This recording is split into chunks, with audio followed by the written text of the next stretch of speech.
Welcome to the CISO Gauntlet. You are about to see top security vendors go live before our Cyber Eagles, a panel of 3 elite CISOs who are high-flying, sharp-eyed judges spotting vulnerabilities from afar. Vendors have just 5 minutes to deliver their pitch, followed by pointed, no-nonsense questions from the Cyber Eagles. Our 3 Cyber Eagles are Paul Carpenito, Julie Meyerholtz, and Jason Elrod.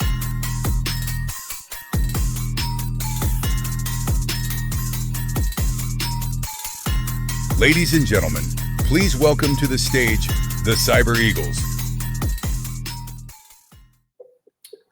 Hey, welcome everyone. Thanks for joining us. Thank you to Julie and Jason for sharing the stage with me. Let's get our first vendor out and start pitching. I'd like to introduce Andrew Glinka, VP of Sales of 6map. Welcome, Andrew. Hi, everyone. I'm Andrew from 6map. I want to start us off with a potentially controversial subject for CISOs, and that's visibility. It's been said many times before, you can't protect the assets you don't know, but at the same time, I'm always hearing CISOs say they have enough visibility and don't necessarily want more. But how can this be? But I believe many of you think that visibility can sometimes be synonymous with noise or potentially wasted time. So is it really true you don't want more? You don't really want to know? Of course you do.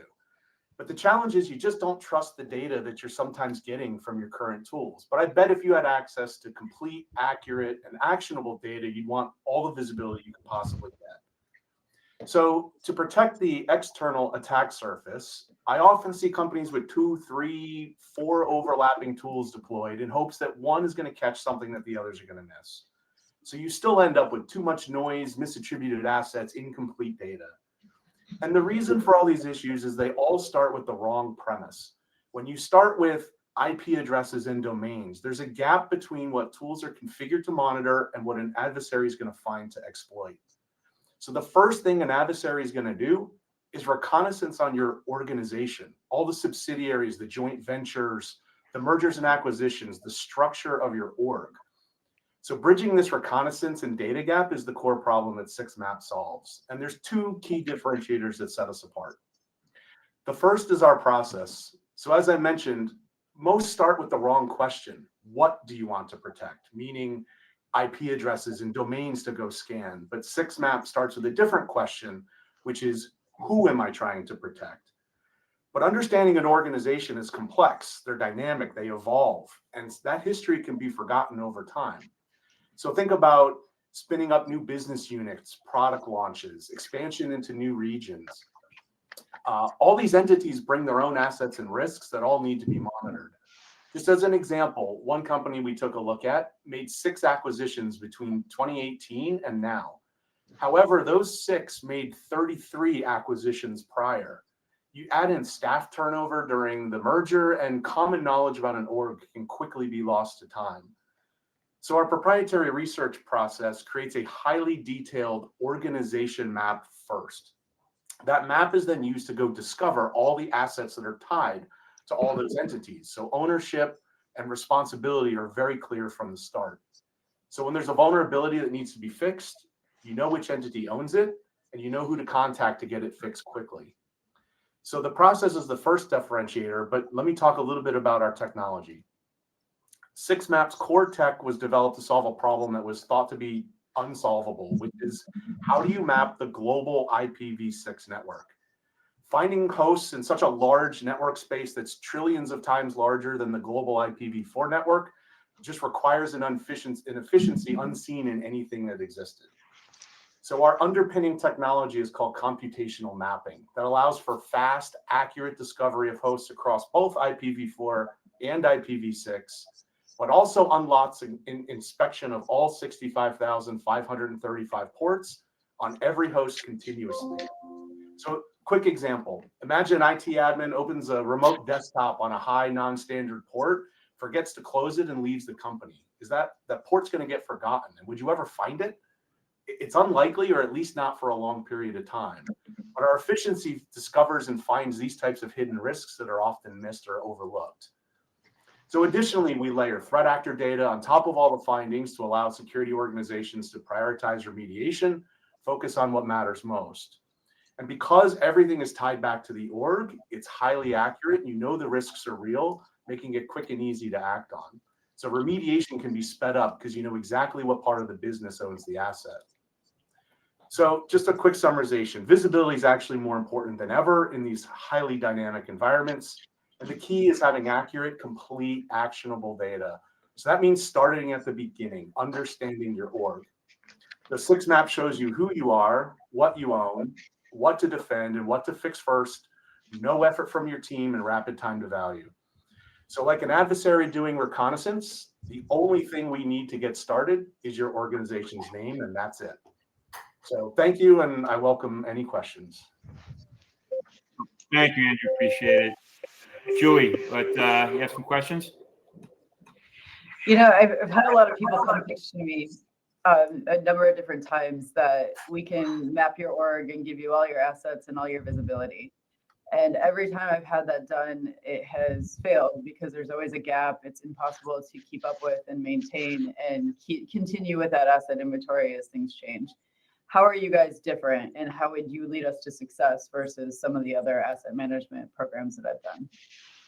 Most of what you're talking about still starts with domains and IP addresses, even though they talk about an org. And I'll give you an example. The top level of your company has a domain associated with it. And typically what happens is they'll look up and do a reverse whois and find the organization that registered that domain. That name of that registration is then used to go discover other domains and other network blocks that are registered using those registration names. The same thing works for known IP addresses or known network blocks. You can look up in ARIN or other places to see the organization that registered it. But that gives you a partial understanding of the org. You're only looking at what was registered based on that limited amount of data that you were able to provide. So what our process does, we have a lot of sources of data that pulls together what the org looks like without needing to go to internet records first. And that's the big difference. And so from there, mapping out all the subsidiaries, the joint ventures, the mergers, acquisitions, all of that, using business records and other records first, then allows us to make a more complete inventory of what to go look for in internet records. So I'm happy to get more into that with you and prove it. But many times what CISOs will say is, I don't own that. And it actually turns out that they did. It was a merger of a merger, and we see that all the time. And it just starts with a different focus and premise. No, that makes sense. Thank you, Andrew. Appreciate that. Over to you, Jason. Do you have anything you want to add? Any questions? Well, I'm a CISO in a healthcare organization, healthcare system. So I'm going to focus a little bit more on the healthcare specific examples. So you mentioned a little bit IPv6. Where are you seeing that uptake in organizations? And I'm going to put it to, so number one, where are you seeing that? How often do you see that you're encountering IPv6 as the actual attack surface that is actually exposed, or the exposure surface, versus just IPv4? Because I personally haven't seen a lot of uptake still, even though it's been around for a long time. So how are you, I mean, you mentioned it, so I want to know how you're enumerating that, where you're seeing that. And then I do have a specific sort of healthcare example I'd like to say, how are you uncovering unknown internet-facing assets that traditional vulnerability management systems miss? So 2 parts. One, the IPv6, how you seeing it, where it's at. And really, I'm in healthcare. I got a lot of strange things out there. So let's start with the IPv6 question. Yeah. We generally find that organizations, this is an average, about 9% of their environment is IPv6. And there's a couple ways that happens. Cloud environments have mostly shifted over to IPv6 as the front-facing IP versus 4. Hosted environments as well. Look, not everybody has an IPv6 registered network block associated with them. But if you're hosted and you're in cloud environments or you're using outsourced providers, it's very likely that there's some IPv6 that you're just not aware of. But we also do see, like I was saying, you might, in your organization, there's not a lot of IPv6, but you might have made an acquisition and they might have had it deployed without you realizing it and just not having the tools to discover and find it. And we see that happen from time to time as well. Also, the last is sometimes people are running dual stack without realizing it. And if it's routable, it's going to show. And so just something else to keep in mind, because the ISPs and some of those will have that routing enabled by default, even if you don't realize it. So there can be unknown exposures without intentionally deploying IPv6. Obviously, much more prevalent in other parts of the world outside of the US. So if you have locations in, say, Europe or somewhere in Asia, you're also much more likely to have IPv6 deployed. For healthcare specific, most of the other tools, you have to tell it what you know. So you give it the domains, you give it the IPs, and it goes and monitors them. But the really weird stuff usually happens on the ephemeral ports or all the other ports that are the uncommon things. And we see this all the time. The example I used of an IT admin spinning up RDP on a weird port, we see that everywhere. And just stuff gets forgotten because the traditional tools are only looking at a couple thousand of those ports, and they miss the other 61,000, or they get it over a very long period of time. It might take months to get it all, depending on the size of your environment. So all those things add up. Thank you, Andrew. Appreciate it. It's all the Thank you, time we Andrew. have for now. So on to our next solution provider. So I'd like to introduce you to Bojan, the CEO and co-founder of Hyper. Welcome, Bojan. You're on mute. Thank you all for having me. It's a pleasure to be here. I'll repeat that. I hope everybody's doing well.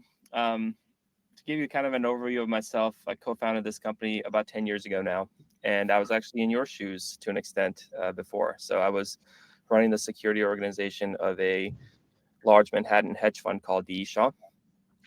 And as a security practitioner, I oftentimes wondered, how come 9 out of the 10 things I deal with on a regular basis that actually keep me up at night and keep my team really busy always route back to a credential-based issue? And so I eventually discovered that, hey, if I could just get rid of all the passwords in my environment, and if I could just make the identity process really, really secure, I probably wouldn't need the vast majority of the tools and resources that I'm actually deploying, because it seems to be the least common denominator in the vast majority of my actual risk. And so I decided to foolishly start a company, and here we are 10 years later. And what we do is we focus on helping organizations really with the 4 horsemen of identity attacks. And those are phishing, social engineering, worker impersonation. So you may have seen the news of North Koreans being hired and such. And 4 is all around keyloggers and malware.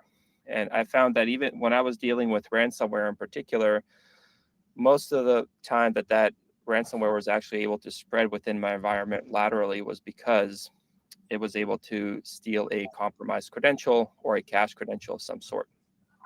And so we looked at the entire landscape, and we saw that there were existing identity providers, the Oktas, the Pings, the Microsofts of the world, and none of them were really focused on solving for these key areas across the entire enterprise. Some of them were really good at solving it for cloud-based applications.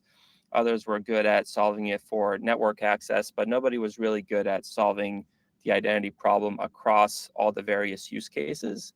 And so what we've been focusing on is helping these companies find the weakest link in their identity chain, securing that first, and then looking at all the other links that need to be strengthened. So as Hyper as a company today, we're venture capital backed, based in New York City. We do 3 things really well, and we don't do anything else really. Top thing that we're best known for is passwordless authentication.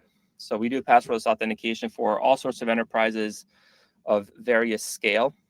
We work with small grocery store chains in the Midwest, and we also work with 3 of the top 4 banks in the country. And so we feel like this solution is applicable to everybody who wants to actually get rid of passwords. The second thing that we do really well is on the employee verification side of things. So this includes not just helping organizations secure the help desk from social engineering by implementing strong multi-factor identity verification that doesn't rely on knowledge-based questions, because the security posture of your enterprise should not depend on knowing the car you drove in 2007 or your manager's name. And so what we've been focusing on is helping companies secure the entire employee lifecycle from an identity perspective.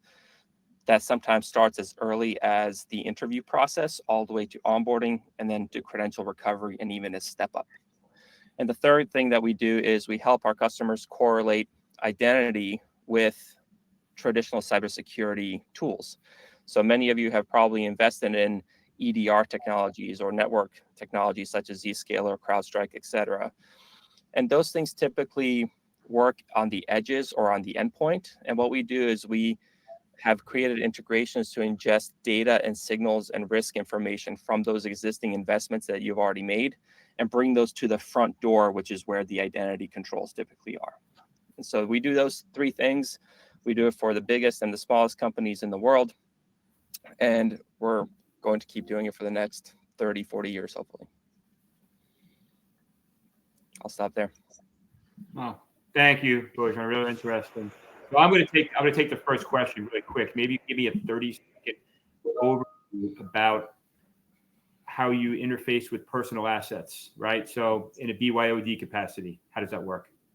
Yeah, we noticed a lot of the security controls around identity that businesses impose on personal assets is because these personal assets are usually where people enter their corporate credentials.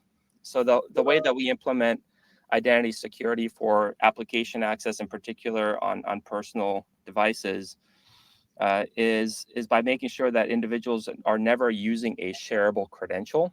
And so that reduces risk significantly for the business, because today, if you're using something like MDM on a BYOD device or trying to, your primary risk is that person typing in a password and that password being intercepted and replayed later on. By eliminating that, it solves that entire category of risks. Thank you. Thank you. Jason, over to you for the second question. Yeah. Again, it's going to be very healthcare focused here. So hopefully you've had an implementation in healthcare. So I'd like to know how you handle the realities of clinical workflows in this case. For instance, we have Epic, shared workstations, tap and go, roaming clinicians. Where have you successfully deployed in similar environments? And what did you actually change about the login experience for bedside staff, as an example? Yeah, that's a great question. And the short answer is, for bedside staff, we typically don't, because it's impossible to really beat the user experience of the tap and go. Right. And the fact is, sometimes adding even milliseconds to the authentication experience in those situations can cost lives. And so for us, when we implement our technology in healthcare situations, we're typically doing so for folks who are not doctors, nurses accessing these workstations, but we're also doing it in such a way where anybody else who has access to those resources cannot access those resources by using a password or a shared secret. And by ensuring that, it means that if there is something like a piece of ransomware that lands within your environment, it's unable to spread to those endpoints because that gate is shut. So that's how we're able to help those clinical environments. And we don't try to compete with like the Imprivadas of the world that have the tap and go, which to their own admission is not as secure as a true passwordless experience. But from a user experience perspective, it cannot be beat. And ultimately, where every moment matters, you can't risk adding any friction. Thank you. That makes sense. Julie, go ahead, Julie. So I understand the use case for the service desk of, you know, identifying the right person is who you're speaking with, and even the new hire use case. But I know on your website you talk a little bit about insider threat and helping reduce insider threat. What's your angle on the insider threat portion from Hyper? Yeah, most of the time around insider threat in particular, what we're seeing is we're seeing worker impersonators, and then we're also seeing individuals outsourcing their jobs to other countries. Sometimes that's done in a malicious way, sometimes it's not, but regardless, it's a threat to the organization. And so what we believe in is having a identity re-verification as a normal part of the employee experience and workflow, and basing that on user behavior. So what that really means is If I have an MFA and I'm a fully credentialed employee at your company, if I take that MFA and give it to somebody else in another country, they're essentially me, right? So how do you make sure that you're able to have a step up to that MFA, which is an identity re-verification at the right moments? So what we're seeing is either based on risk from our tool or your other cybersecurity tools, we can impose a identity re-verification on an employee or an entire user base. Or what we're seeing our customers doing is for their remote employees in particular or contractors, they are requiring them to go through identity re-verification at key moments of the employee lifecycle, so that they're able to have a constant baseline of, hey, these credentialed users are the people who are actually supposed to have those credentials. That makes sense. And I could see a use case post-incident when you have to recover your identities, that would be a great thing to have to be able to verify that your employees are actually the ones in the accounts. Any other questions? Otherwise, we're ahead of schedule. Yes. Very quickly, how are you licensed? Per user per year. Okay, so it doesn't matter how many devices they have? No. Very good. Thank you. Got it. Yeah. I do have a question for you, Sorry.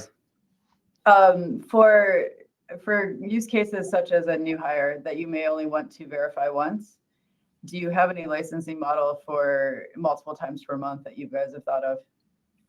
Yeah, we do have we have a transactional based license model, but we're typically, our customers will sometimes start with that, but typically they'll move to the per user per year licensing model, because then they're not handcuffed by the times they want to re-verify a person's identity. Makes sense. Cool. Well, we're out of time. Thank you, Bojan. Appreciate it. Thank you for joining. So I'd like to introduce our next solution provider. So welcome to the stage, Piyush, the CEO and co-founder of Tascara.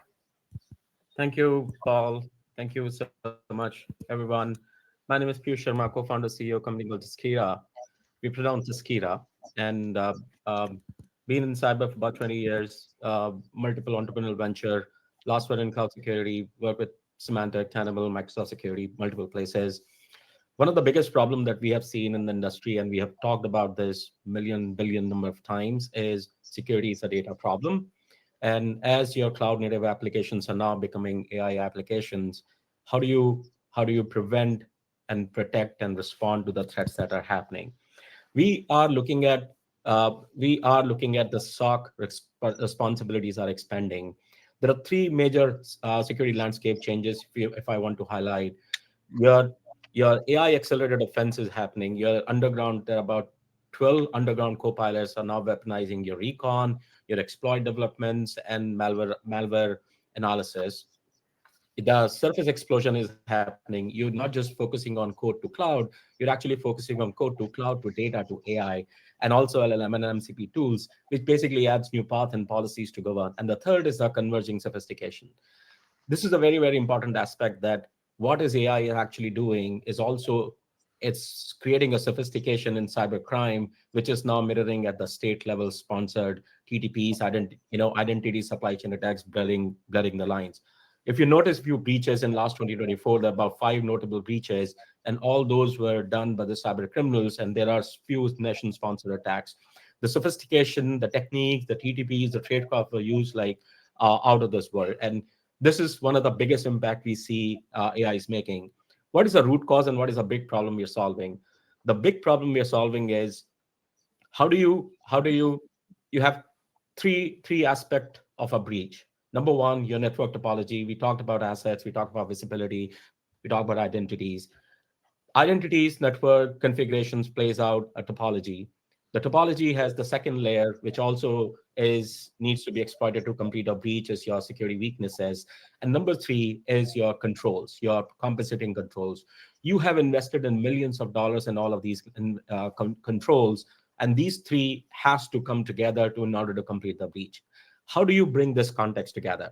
The context can come together only by leveraging Tascara like a platform, which basically defragments this context, use agentic AI to mine this data, bring the posture, bring the context together, three primary contexts. Your network topology, we call it digital twin. So when Tuskira integrates to your own controls or Tuskira sensors, it brings the telemetry, enumerates its AI agents, enumerates and build a digital twin of your business application in terms of network topology. Once the digital twin is ready, it overlays the threats reported on of these components of your digital twin, and then it overlays how your controls are deployed, what configurations, what settings and policies you have deployed, and in your EDR, firewall, WAF, email, all those controls, their job is to protect and prevent against the threats.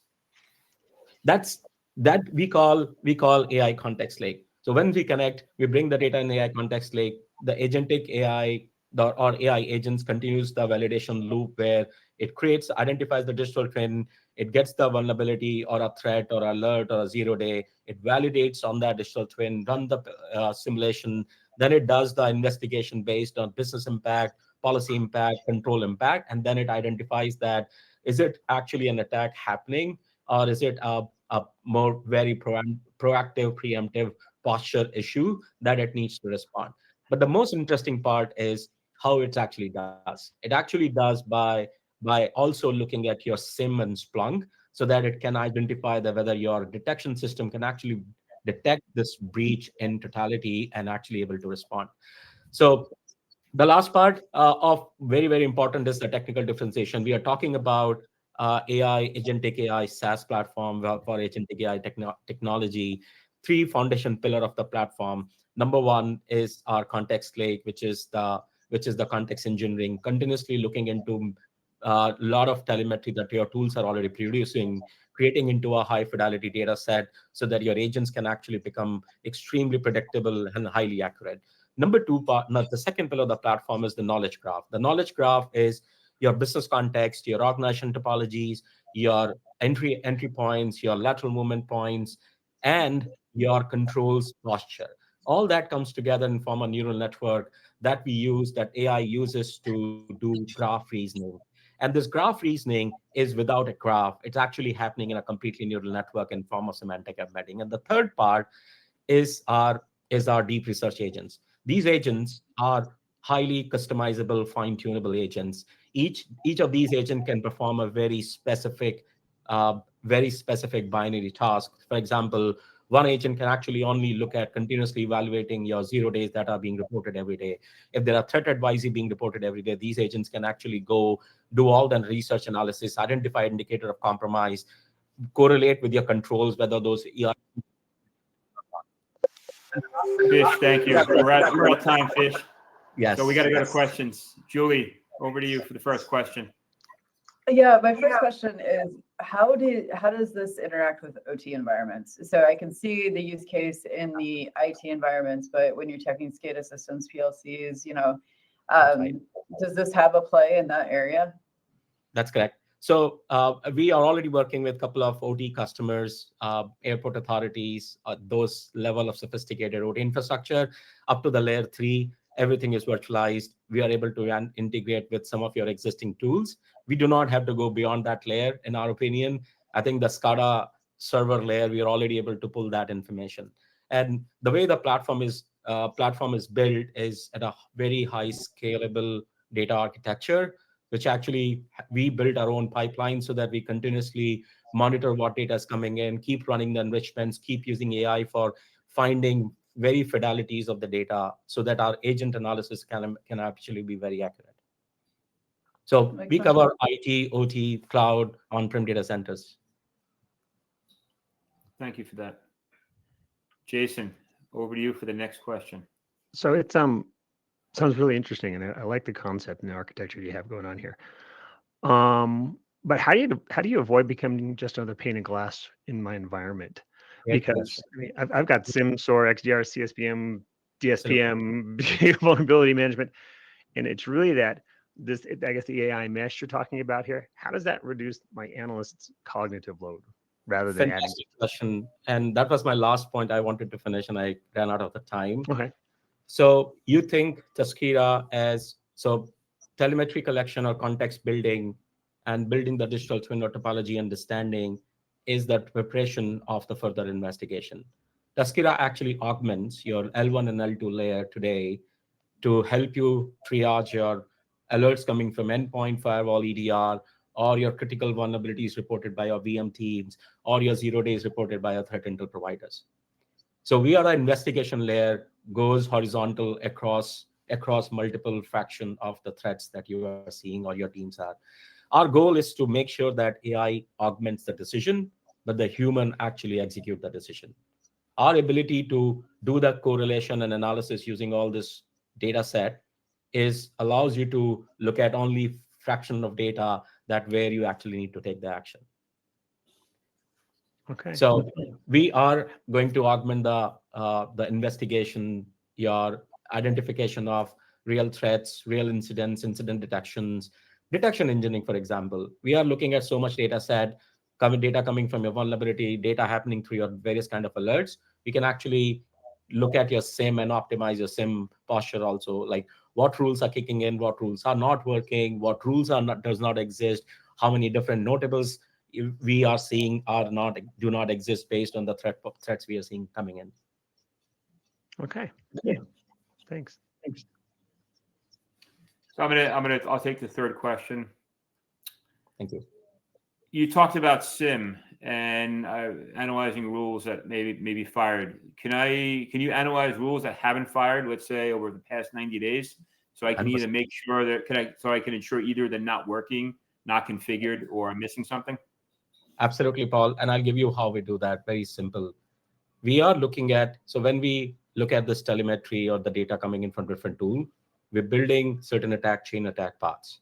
So we are not looking at if this vulnerability get monitored or not. We are looking at whether these attack paths are getting monitored or not. And then that is the threat in real threat. Everything else is a risk. So we look at those attack chains, go correlate with your notables or your SIM rules, and then we identify whether this threat can actually be detected or not. So there are a lot of those ways you have to find. That's called preemptive way of improving your detection posture.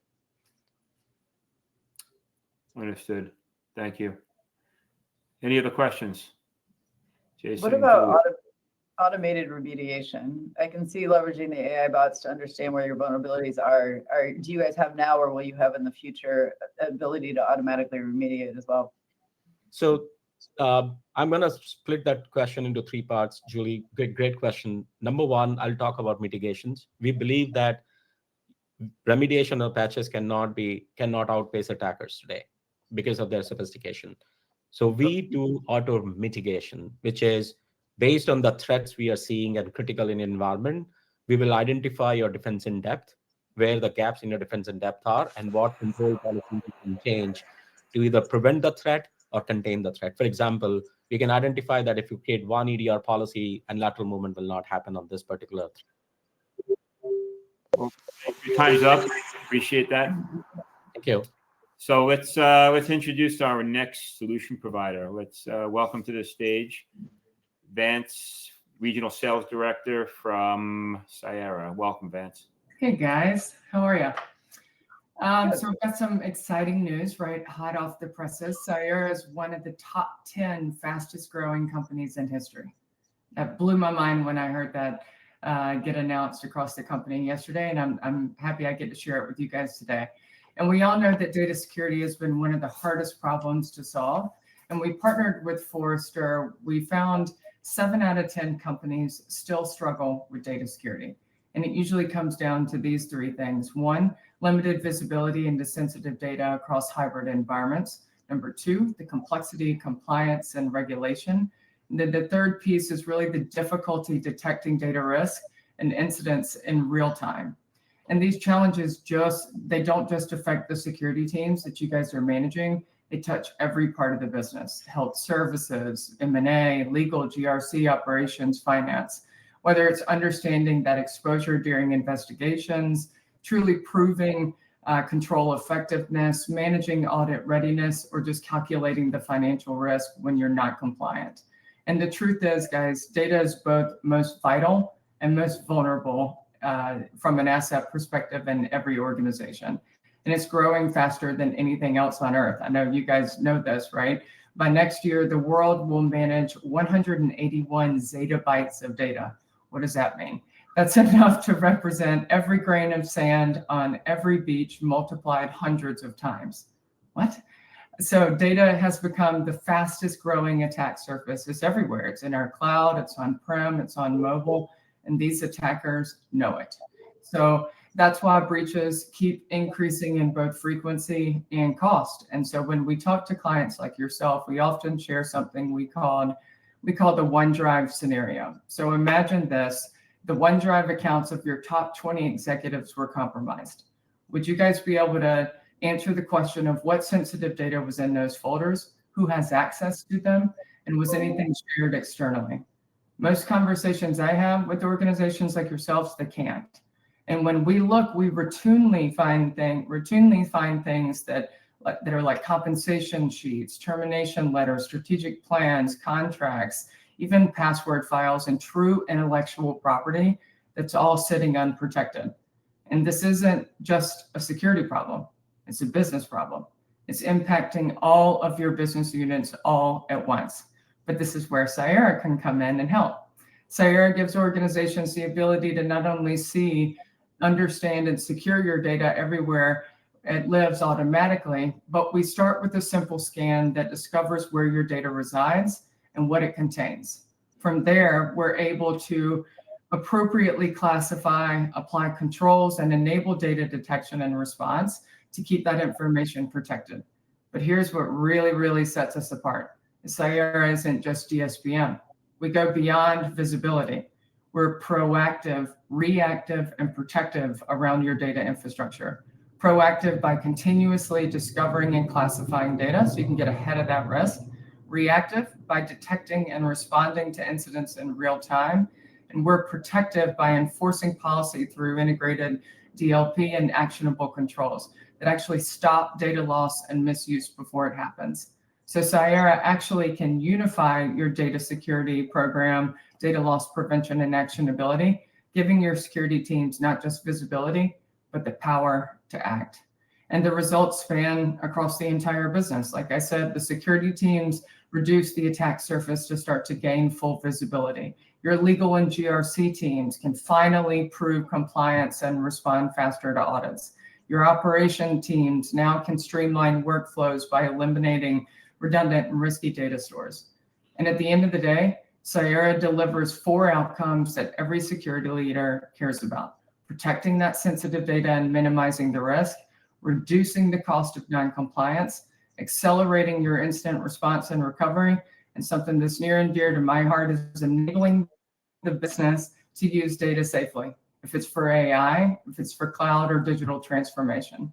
And so when we combine Cyera with our ecosystem partners like 6map for identity exposure intelligence, or Hyper for identity assurance, or Taskira from an AI-driven security and automation perspective, now you start to create a data protection ecosystem that's measurable, intelligent, and durable across the people, processes, and technology. It starts with one simple step, and that's scanning your data environment with Cyera. So that small beginning delivers enormous value, giving you visibility, control, and confidence across your enterprise. Thank you, Vance. Yeah. Now for some questions, Jason. Yeah. Yeah, let's, of course, it's going to be a healthcare question. Of course. So how well do you really understand PHI in healthcare data? And what I mean here, beyond like generic PII, how do you handle things like HL7, FHIR, DICOM, unstructured clinical notes, research data sets? So that the first part. And the second part is like, can your classifiers be tuned to our specific PHI patterns and clinical systems?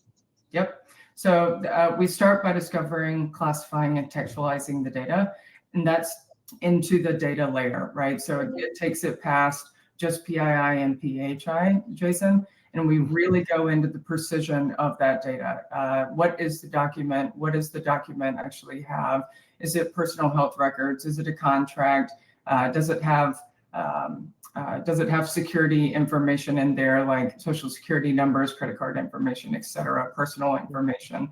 We'll be able to contextualize that. And to your second question around tuning, we'll be able to tune based on your industry, based on what type of data you may have out there, that you want to actually contextualize and really classify. Okay, and I want to pull on it just a little bit more, double click again, and then I'll let somebody else ask a question. But like I said, we have some things that are data necessarily, like a scanner won't necessarily pick it up because it's not standard. It's not modern IT is not necessarily healthcare. Right. Those are two not synonymous. When I said something like HL7 or DICOM or unstructured clinical notes, what kind of connectors do you have in place, or how are you connecting with that? Is it just cloud-based, or is it truly hybrid? Because I have a lot of on-prem stuff that is, I would say, legacy-based. Yes, complex, right? Yeah, so we're on-prem, we're in the cloud. We were born and bred in the cloud, but we're also able to dig into the data a little differently from a precision standpoint. We can go into the data from if it's a PDF, if it's a contract, like I said, Jason, we can really dig into that data based on the tuning necessary for yourself. And that really goes into the classification. Okay, to follow up on that. Thanks. Perfect. Thank you. Julie? Yeah, so I've seen some of these solutions that work really well in English, and analyzing the data in English. How do you handle multi-country, multilingual, enabling the right classification and the right visibility to it? Yeah, we're actually really making leaps and bounds with that, with multi-language right now. We're in multiple countries. We operate personally in multiple countries as well. And we're bringing on more languages as the company evolves. We're about 4.5 years out of stealth, so the product continues to develop and evolve. Got it. Awesome. I'll take the next question. How do you handle geo restrictions, right? So in a global organization that has restrictions based on certain countries that the data can't leave, how do you maybe you can talk a little bit about that, and any templates for, let's say, GDPR or any other regulatory mandate? Yep. So from an identity perspective, we can do that from a user perspective. So who has access to what files or to what data sources. We can block and tackle that as well from our Omni DLP. So we can start to apply alongside your DLP providers, if it be Zscaler, Proofpoint, et cetera, to push policy enforcement down from an identity perspective on what needs to be staying in geo or what needs to be staying contained to a certain data store. We can do that as well. All right, so just you had called out some vendors for DLP. What happens? Do you have an API for vendors let's say you don't directly support? Do you have direct integration? Yes, we're constantly working on that, constantly evolving the product and expanding those ecosystem partners. Yep. Okay. Go ahead, Jason. I got one more question if Julie doesn't. No, you go. I'm concerned about the governance for Gen AI in a hospital context again. So if clinicians, analysts start pasting PHI into Gen AI tools, how does Sierra help detect, prevent, or at least surface that behavior? And then, it goes back to, oh, sorry, go ahead. Okay, and I guess I've got two contacts in there. Can you help us enforce that different policies for internal versus external AI services? Yeah, beautiful. So it goes back to your second question, Paul, that I didn't address from HIPAA, GDPR, those regulatory alignments. We're going to be doing that as well based on the context and the contextualization of that data itself. Your second question, Jason, was around. Can you help us enforce different policies, both internal versus external? Yes, and the enforcement of policies, that, again, it goes back to how you want to utilize and see the data. We've got amazing flexibility on the tuning of how we're looking at specific data, if it's sensitive, if it's PHI, if it's PII, if it's credit cards, et cetera. The other big thing, I think, when it comes to healthcare is what is employee, what is the patient data, and then what is the internal data, right? We've got the ability to contextualize that as well. All right, fantastic. Thanks. Awesome. Hey, well, thank you. We're just about out of time. So to our audience, please don't leave momentarily. A poll will be appearing. And again, thank you to the presenters. So please address the poll and for anyone you'd like to meet with in the future. Again, thank you to all. Stay secure and stay tuned for our next event.